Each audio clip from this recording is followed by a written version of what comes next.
খুশি 1000 ছাপছিলাম, মোটামুটি কপি শেষ, অল্প কিছু কপি আছে। আমার সাথে এখানে ছাত্র আছে কয়েকজন, ওদের কাছে আছে কপিগুলো। কেউ যদি কিনতে চান কিনতে পারেন, দেখতে পারেন কিভাবে কষ্ট করে আমাদের ওলামারা এই ইলমকে সংরক্ষণ করছে। আল্লাহ কোরআনে ইন্না নাহনু নাযালনা যিকরা ওয়া ইন্না লাহু লাহাফিজুন তো বলছেন, কিন্তু আল্লাহ তো নিজে লাইমে আইসা হেফাজত করবেন না, মানুষ দিয়া হেফাজত করবেন। আহমদ শফি তৈরি করবেন হেফাজতে ইসলাম কায়েম করার জন্য, মোহাম্মদ বিন কাসিম তৈরি করবেন ইসলামের হেফাজতের জন্য। এরকম যুগে যুগে আল্লাহ রাব্বুল আলামিন তৈরি করছেন ইলমের হেফাজতের জন্য। এমন এমন লোক সৃষ্টি করছেন, স্বেচ্ছায় না খায়া না ঘুমায়া ইলমের জন্য মেহনত করে বড় বড় আলেম। ইমাম বুখারীকে আমিরুল মুমিনিন ফিল হাদিস বলা হয়। এরকম উনার আরো 600 বছর পরে ইবনে হাজার আসকালানি আসছেন, উনাকেও আমিরুল মুমিনিন ফিল হাদিস বলা হয়। উনার যুগে ইমাম বুখারীর যুগে আমিরুল মুমিনিন ফিল হাদিস ছিলেন। সুফিয়ান সাউরি উনার যুগে আমিরুল মুমিনিন ফিল হাদিস ছিলেন। এরকম ভাবে ইবনে হাজার আসকালানিকেও বলা হয় আমিরুল মুমিনিন ফিল হাদিস। হযরত আনোয়ার শাহ কাশ্মীরি ইবনে হাজারেরও আরো 400-500 বছর পরে আসছেন দুনিয়াতে, ভারতে কুফরিস্তানে আসছেন। ওনাকে ভারতের উলামায়ে কেরাম আমাদের আকাবির বলে ইবনে হাজারিল হিন্দ, হিন্দুস্তানের ইবনে হাজার। আমি বলি ওইভাবে বলেন আমিরুল মুমিনিন ফিল হাদিস ফিল হিন্দ। ওনার যুগে হিন্দুস্তান আমিরুল মুমিনিন ফিল হাদিস ছিলেন আল্লামা কাশ্মীরি। এরকম যুগে যুগে যখন দরকার হয় আল্লাহ তাআলা কাশ্মীরি তৈরি করবেন, ইবনে হাজার তৈরি করবেন, বুখারী তৈরি করবেন, তৈরি করে ওই ইলমের হেফাজত করবেন। যুগে যুগে হইতে থাকবে। এইটাই ইন্না নাহনু নাযালনা যিকরার ব্যাখ্যা। এইভাবে আল্লাহ তাআলা দ্বীনের হেফাজত করবেন। বুঝাইছে কথা? তো ইমাম বুখারী রাহমাতুল্লাহ আলাইহি কিতাবটা দেখছেন, 97টা কিতাব আছে বুখারী শরীফে, মানে যে অধ্যায় যেটা। আমরা তো পুরা কিতাবটাকে কিতাব বলা হয়, আমাদের ভিতরে যে কিতাবগুলো আছে, কিতাবুল ঈমান, কিতাবুল ইলম, এরকম 97টা কিতাব আছে, মানে 97টা অধ্যায় আছে। 3952টা বাব আছে, মানে 3952টা মাসলা উনি লিখছেন বুখারী শরীফ। এক একটা বাবে এক একটা মাসলা লিখছেন। ইমাম আবু হানিফা রাহমাতুল্লাহি আলাইহিকে আমার মনে চায় বলতে যে উনি ওনার যুগে আমিরুল মুমিনিন ফিল হাদিস ছিলেন। ওলামারা একমত হয় কিনা জানি না, কিন্তু আমার বলতে মন চায়। হযরত আবু ইউসুফের একটা ঘটনা, ওইটা মনে পড়লে আমার এরকম মনে হয়। ইমাম আবু ইউসুফ রাহমাতুল্লাহ আলাইহি বলেন, ইমাম আবু হানিফা যখন মাসলা বলতেন আমাদেরকে, তখন আমি পুরা কোপায় হাজার হাজার মুহাদ্দিসিন কোপায় ওনাদের কাছে যাইতাম যে এই বিষয়ে কোনো হাদিস পাওয়া যায় কিনা। তো যাইতেন, বিভিন্ন হাদিস সংগ্রহ করতেন, অনেকের কাছে হাদিস পাইতেন, কারণ আবু হানিফা হাদিস দেখে এটা মাসলা বের করছে। তো হাদিস পাইতেন, ওই হাদিসগুলো নিয়ে আসতেন। নিয়ে এসে ইমাম আবু ইউসুফ খুশি খুশি বলতেন, হুজুর আমি আপনার এই মাসলার পক্ষে এই হাদিসগুলো সংগ্রহ করে আনছি। ইমাম আবু হানিফা বলতেন, এইগুলো আমি আগের থেকেই জানি, ওই হাদিসের সনদের মধ্যে এই সমস্যা আছে, অমুকের থেকে যে হাদিস টানছো ওইটার সনদে এই সমস্যা আছে, অমুক মুহাদ্দিসের কাছ থেকে যে হাদিস টানছো ওইটার সনদে এই সমস্যা আছে। কাজে ওগুলো আমি গ্রহণ করি না, আমার সনদে আমার হাদিস আছে, ওই হাদিসের আলোকে আমি মাসলা করছি। এই জন্য আমার মনে চায় ইমাম আবু হানিফা রাহিমাহুল্লাহকে আমিরুল মুমিনিন ফিল হাদিস ফি জামানিহি বলতেন এবং লিখছেন। ইমাম আবু হানিফার জীবনী লিখছেন, মাকানাতুল ইমাম আবি হানিফা ফিল হাদিস, এই বিষয়ে অনেকেই কিতাব লিখছেন। আব্দুর রশিদ রহমান সাহেব রাহমাতুল্লাহ আলাইহি লিখছেন, আরো অনেকেই লিখছেন। আমি এই সবগুলো মিলায়া বাংলায় লিখছি আমার দেশের মানুষকে জানানোর জন্য। ওইটার মধ্যে সবগুলোতে লিখছি ইমাম আবু হানিফা শ্রেষ্ঠ উসুল হাদিসের আলেম ছিলেন, হেডিং লাগায় লাগায় লিখছি প্রমাণ সহ। ইমাম আবু হানিফা রাহমাতুল্লাহ আলাইহি রিজালের সবচেয়ে বড় আলেম ছিলেন, প্রমাণ সহ লিখছি। ইমাম আবু হানিফা রাহমাতুল্লাহ আলাইহি মতনে হাদিসের সবচেয়ে বড় আলেম ছিলেন, এগুলো হেডিং লাগায় লাগায় লিখছি। প্রত্যেকটার সাথে আছে, প্রমাণ আছে। মনে করে উসুলে হাদিস কিছুই জানতো না, উসুলে হাদিস জানতো না তো ইয়ের মধ্যে ফাতুল মুগীসের মধ্যে ইমাম আবু হানিফার হাওয়ালা দিয়ে কথা নকল করছিলেন। মানে ইমাম আবু হানিফা গ্রহণযোগ্য মুহাদ্দিস, এই জন্য ওনার কথা দিয়ে দলিল দিছে। ওনার কথা দিয়ে দলিল দিছে। মুকাদ্দমায় ইবনে সালার মধ্যেও মনে হয় আছে, আমার যতটুকু মনে পড়ে, এক দুই জায়গায় আছে মুরসালের আলোচনা। হাদ্দাসানা আকবরান আলোচনার মধ্যে ইমাম আবু হানিফার মতামত দখল করছে। সুফিয়ান সৌরির মোকাবিলা ইমাম আবু হানিফার মতামত এরকম। কাজেই উসুলে হাদিসেরও বড় আলেম ছিলেন ইমাম আবু হানিফা রাহমাতুল্লাহ আলাইহি। আলাদা কিতাব লিখে দেননি, সব মুখস্থ ছিল, ছাত্রদেরকে বলে গেছেন, ছাত্ররা মনে রাখছে। দেখো, তো ইমাম বুখারী রাহমাতুল্লাহ আলাইহি ওই ৩,৯৫২টা মাসলা লিখছেন। এর মধ্যে একটা মাসলা হলো আকীদার মাসলা, সেটা হলো ওয়াজনুল আমাল, আমল ওজন করা হবে কিয়ামতের দিন, এই বিষয়টা প্রমাণ করছেন। আলোচনা অনেক আছে, সংক্ষেপ করতেছি, সব বলতেছি না। এই বিষয়টা প্রমাণ করছে কেন? ইমাম বুখারী রাহমাতুল্লাহ আলাইহি পুরা বুখারী শরীফে প্রত্যেকটা কিতাবে আহলুস সুন্নাহ ওয়াল জামাতের মতামতগুলো প্রমাণ করছেন হাদিস দিয়ে, এবং বাতিলপন্থীদের মতামতগুলো খণ্ডন করছেন।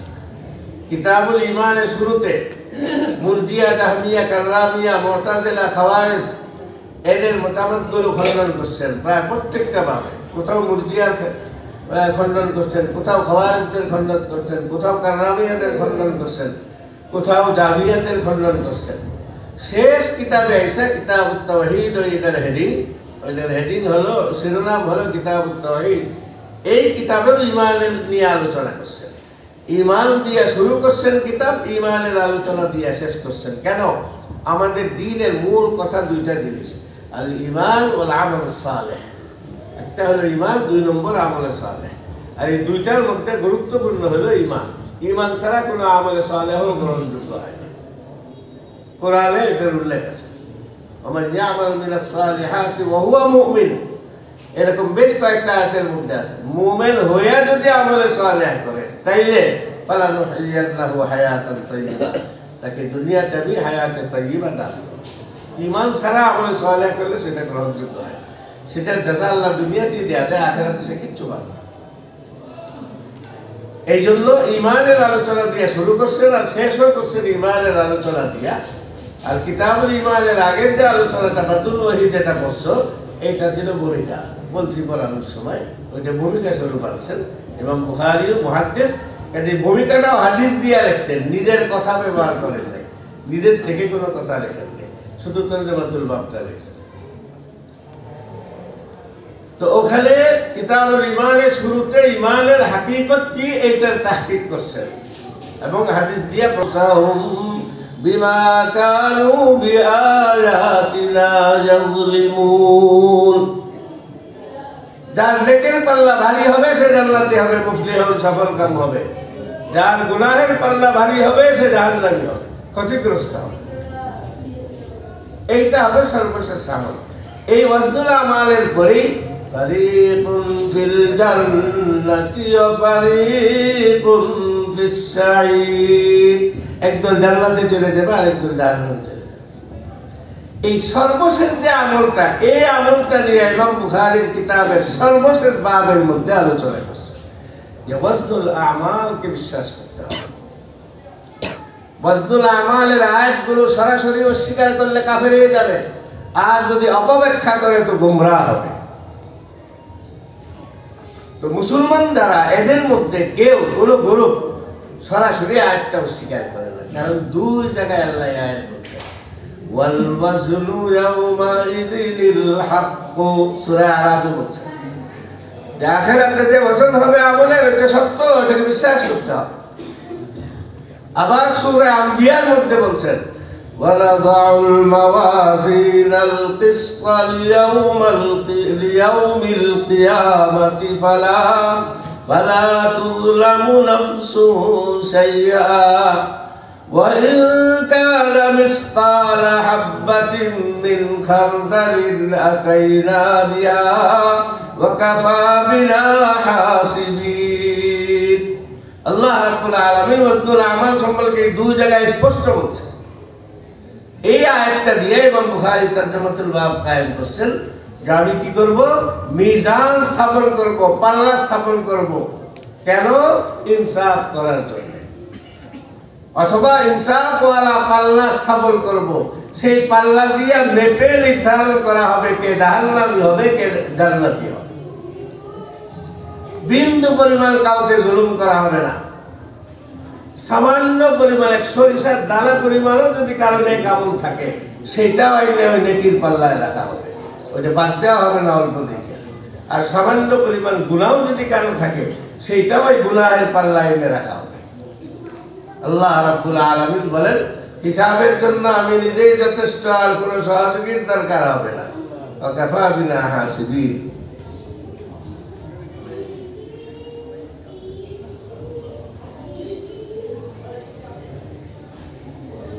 এই ওয়াজনুল আমাল সম্পর্কে সরাসরি আয়াতটা কোনো দল অস্বীকার করে বলে আমার মনে হয় না, আমার জানা নেই, এই মুহূর্তে জেনে নেই।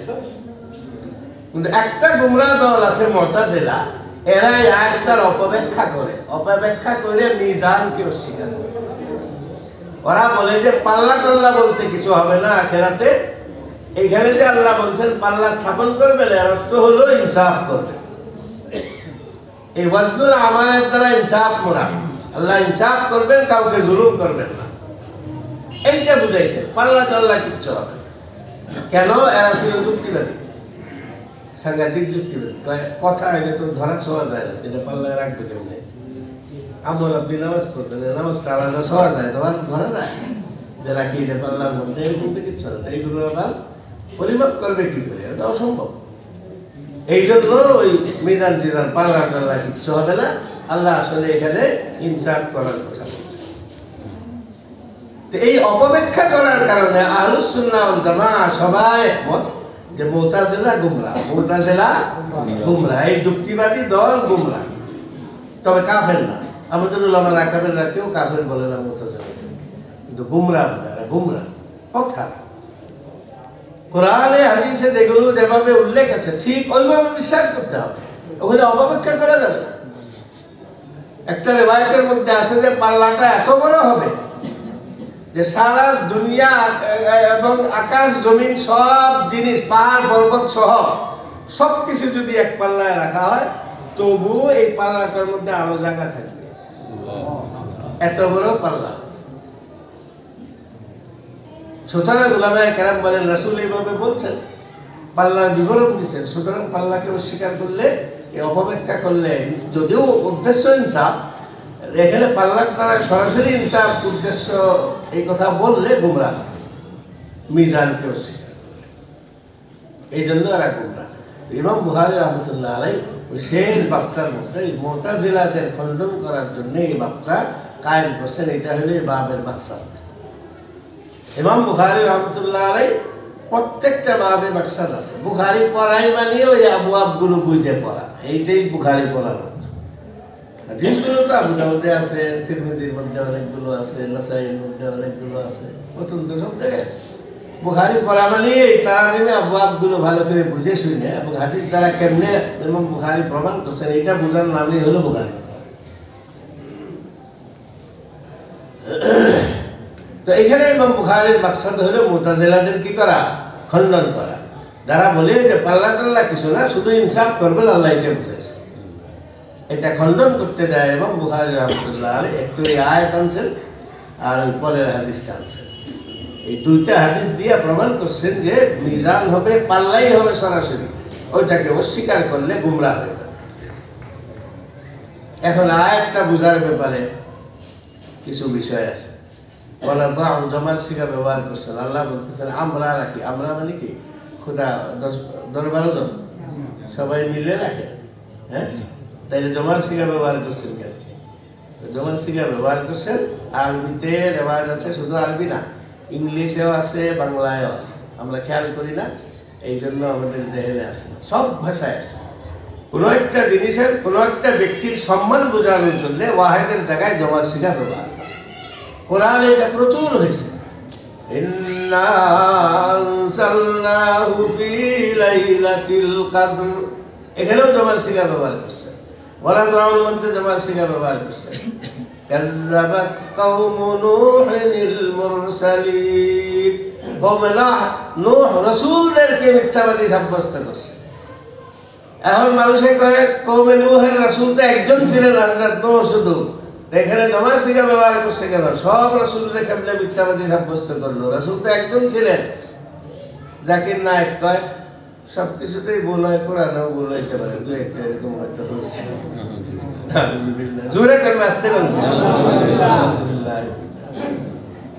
এখানে হযরত নূহকে সর্বপ্রথম নবী ও রাসূল হযরত নূহ, যিনি কাফিরদের মাঝে থেকে ইসলামের দাওয়াত দিয়েছেন। এই জন্য হযরত নূহ যে বিশাল ভূমিকা পালন করে গেছেন, উলুল আজম নবীদের অন্যতম ছিলেন হযরত নূহ। এইটা বোঝানোর জন্য ওনাকে জমার শিখা দিয়ে ব্যক্ত করা হয়েছে। উনি যেন একা এক রাসূল না, অনেক রাসূল, একাই একশোর সমান। আমাদের দেশেও তো কয় না, একা এক প্রতিষ্ঠান, একা একশোর সমান। ঠিক এইটা বোঝানোর জন্য এই মুসলিম শব্দটা জমা ব্যবহার করছে। বুঝেছে কথা? তো এইখানে ওরা জমার মধ্যেও ঠিক একই কাজ করছে। এরপরে আর মাওয়াজিন আছে। মাওয়াজ আপনাদের কষ্ট হইতেছে? হ্যাঁ, যতক্ষণ আলোচনা করে থাকবেন না উঠে যাবেন জ্ঞান। হ্যাঁ, এখানে দুইটা কাজ। একটা তো হলো ছাত্রদেরকে এই সবকটা বোঝানো, এটা হয়তো সবকিছু আপনারা সাধারণভাবে বুঝবেন না, আর আপনাদেরও তো কিছু নেওয়া দরকার এখান থেকে, আসছেন যখন কষ্ট করে। হ্যাঁ, এই জন্যই যে বাড়তি কথাগুলো কই আর কি, এই বাড়তি কথাগুলো কিন্তু এখানে নাই। যাই হোক, মাওয়াজিন মিজানুনের জমা। মিজান মানে পাল্লা, এমন একটা যন্ত্র যেটা দিয়ে কি করা হয়? মাপা হয়, কোনো জিনিসকে মাপা হয়। এখন মাওয়াজিন শব্দ আল্লাহ ব্যবহার করছেন, এরপরে ব্যবহার করছেন আল কিসত। অনেক উলামায়ে কেরাম বলছেন মাওয়াজিন মৌসুফ, কিসত হলো সিফাত। এখন সিফাত মৌসুফ যদি হয়, সিফাত মৌসুফের মধ্যে কি করতে হয়? নহমিনের ছাত্ররা জানে 10টা বিষয়ে তথাবুক থাকতে হয়, এর মধ্যে 4টা একসাথে পাওয়া যেতে হয়। এই 4টার মধ্যে একটা হলো ওয়াহিদ তাসনিয়া, জমার মধ্যে সমান সমান হতে হয়। মৌসুফ ওয়াহিদ হইলে সিফাত ওয়াহিদ, মৌসুফ তাসনিয়া হইলে সিফাত তাসনিয়া, মৌসুফ জমা হইলে সিফাত জমা হইতে হবে। এখানে মাওয়াজিন জমা কিন্তু কিসত জমা, আকসার তো বলে না এখানে। তাহলে এটা সিফাত মৌসুফ কেমনে হইল? আল্লাহ বলতেছে নাকি? ভুল কেন নাই? অনেক মানুষ আমাদের যে হেদায়েতুন নূহর কায়দাগুলো আছে না, কাফিয়ার কায়দাগুলো, এই কায়দাগুলোর মধ্যে সব কায়দা আসে নাই, সব কায়দা আসে নাই। এই জন্য শুধু এই কায়দাগুলো দিয়ে মাপলে কোরআনের অনেক জায়গায় ইশকাল হয়, প্রশ্ন উঠে যে এটা তো কায়দা অনুসারে হলো না। এই সবগুলোর জবাব মুফাসসিরিন ওই যেখানে প্রশ্ন হয় সেখানে দিছেন, সেখানে দিছেন। তো এরকমও কিছু জায়গা আছে। তো এইখানেও এরকম ইশকাল কাহার কোথায়? এই ইশকালের জবাব উলামায়ে কেরাম দিয়েছেন যে কিস্তে সিফত ঠিক হয়, কিন্তু কিস্ত হলো মতলব। আচ্ছা, ফায়াকসিত কিস্তান এর অর্থ পরস্পর বিরোধী অর্থ দেয়। এটা জুলুম করার অর্থ দেয়, আবার কি ইনসাফ করার অর্থ দেয়। এখানে ইনসাফের অর্থ মসদার, অর্থ হলো ইনসাফ করা।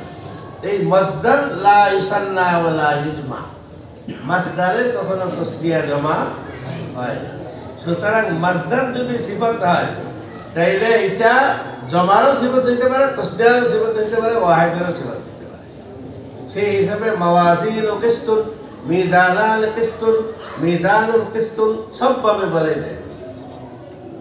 সেই হিসাবে আল্লাহ রাব্বুল আলামিন ওই কায়দা অনুসারে ওই এখানে সিফাতটা মুফরাদ ব্যবহার করছে। আবার কেউ কেউ এই কিস্তের জবাব দিচ্ছেন এইভাবে যে আল কিস্তাইলে সিফাত না, যে মফুলে লাহু, আল মুফআউলু লাহু, মফুলে লাহু। এটা মানে আমি মিজান স্থাপন করব, পাল্লা স্থাপন করব ইনসাফ করার জন্য, এই জন্যের অর্থ দেবে এখানে, বলে সিফাত না।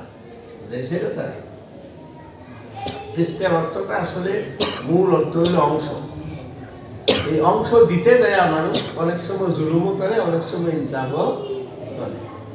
দুই ভাই সম্পদ ভাগ করে, বড় ভাইরা দায়িত্ব দিচ্ছে ভাগ করতে, আর ভাগ করার সময় করে কি ওই যেখানে ভাগ করার সময় একদিকে যদি বেশি হয়ে যায়, নিজের ভাগটা যেটা ওখানে বেশি বেশি রাখে, আর ওই ভাইয়ের ভাগ যেটা ওখানে কম রাখে। এটা যদি করে তাহলে এটা জরুরি। আবার ভাগটা যদি এভাবে করে যে ছোট ভাইকে বেশিটা দিল, নিজে কম নিল, তাহলে এটার ইনসাফ।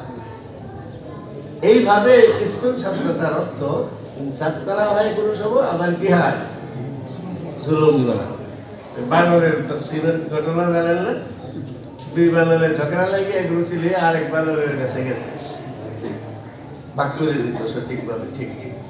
এখন এই দুই ভাগ করে দুই পাল্লা উঠাইছে, একদিকে ভারী হয়ে গেছে, তখন বানর এখান থেকে শুনে খাই দিয়েছে ঠিক করে, সমান করে ওখান থেকে খাই দিয়েছে, এখন ওই দিকে ভারী হয়ে গেছে, বলে ওখান থেকেও খায়।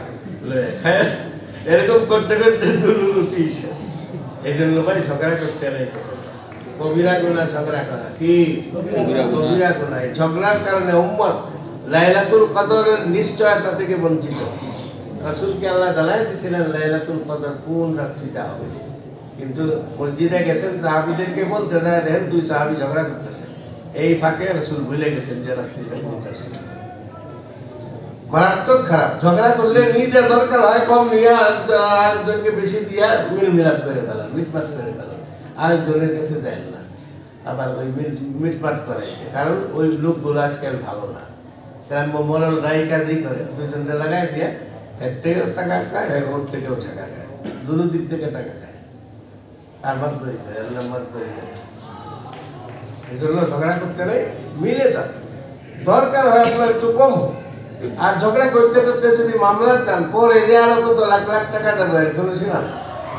এই জন্য একটু টাকা নিয়ে ঝগড়া লাগলে দেওয়াল না আপনি প্রতিপক্ষকে, তুমি না ওটা ঠিক আছে থাক, ওইটা সারে চলো, তাইলে আর টাকা খরচ হবে।